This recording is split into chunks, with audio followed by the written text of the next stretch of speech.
What is regularization in a context of migration, and what are regularization campaigns?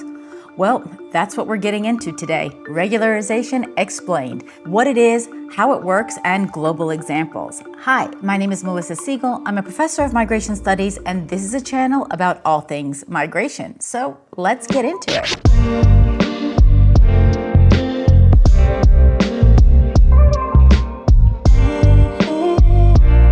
So first of all, what is regularization, right? So let's just make sure we understand that term right off the bat. Regularization is the process by which a state grants legal status, temporary or permanent, to people who previously lived in the country without authorization. So regularization campaigns are generally time-limited, often one-off or periodic programs to register and legalize undocumented migrants. All right, so why would a government use regularization? So there are a number of different reasons why this might be the case. So one is for humanitarian reasons, basically to reduce vulnerability and exploitation of irregular migrants. Another is economic, so to bring workers into the formal labor market and the formal tax systems. When the workers are already there and already working, you now bring something that's in the dark and bring it into the light. Another reason would be public health and safety, basically ensuring access to healthcare, vaccinations, and basic services, which can be very helpful for public health more generally. Another reason might be administrative pragmatism, so just addressing large undocumented populations that enforcement alone cannot resolve. So this is really just a practical solution.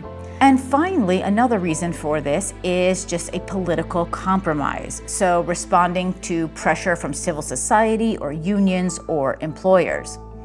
Now, there are some common models that we see also for regularization. So one is an amnesty or a general regularization. This is broad eligibility based on residence length or employment in the country. So it might be a program that says, okay, anyone who's been living here for 5 years can get access to regularization, or maybe anyone who's already been working in the country and can prove it for 2 years can get access. So these are just some examples. You could also have sectoral regularization. So this could be limited to specific industries, so maybe like agriculture or domestic work. You could also have case-by-case humanitarian regularization. So this could be, for example, for victims of violence or trafficking or people that have specific medical needs. You could also have regularization via work permit. So this could be conditional and often tied to a job offer or an employer sponsorship. You could also have, I would say the most generous would be a pathway to permanent residency, where someone gets basically temporary status with criteria for later settlement. So there are a lot of different ways that this can happen, a lot of different methods that governments can use to do regularization. The eligibility criteria typically include a specific length of residence, a clean criminal record, maybe an employment or job offer, proof of identity, maybe proof of specific language skills or integration steps, and sometimes fees. So this can really vary depending on the country and the type of the regularization. Now, what are some of the impacts or the possible impacts of regularization, right? So there are definitely benefits and risks or limits to these things. So benefits would definitely include improving labor protections, increasing tax revenue, reducing exploitation of these individuals, strengthening public health, and seeing it as an aid also to social integration. Now, some of the risks or the limits that we could also see is that if it's temporary or conditional, then regularization can actually be precarious. It might be that someone's only regularized or only given a permit for 6 months or 1 year, and this puts them then into a precarious situation. Employer-tied permits can create also dependencies of the migrant on the employer, and you can have a strong power imbalance if the employer basically holds all the cards to that person being able to stay in the country. Some programs exclude the most vulnerable people, and there can also be political backlash that can follow from regularization programs depending on the political climate in that country.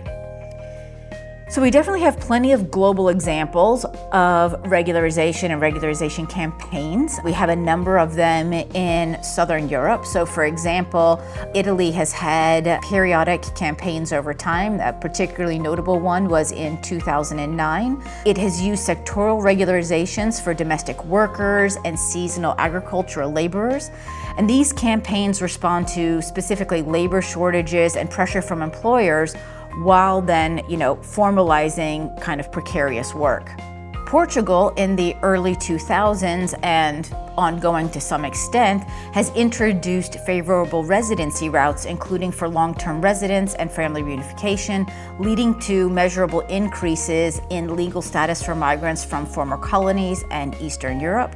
Argentina has also had regularization drives and regularization and registration programs.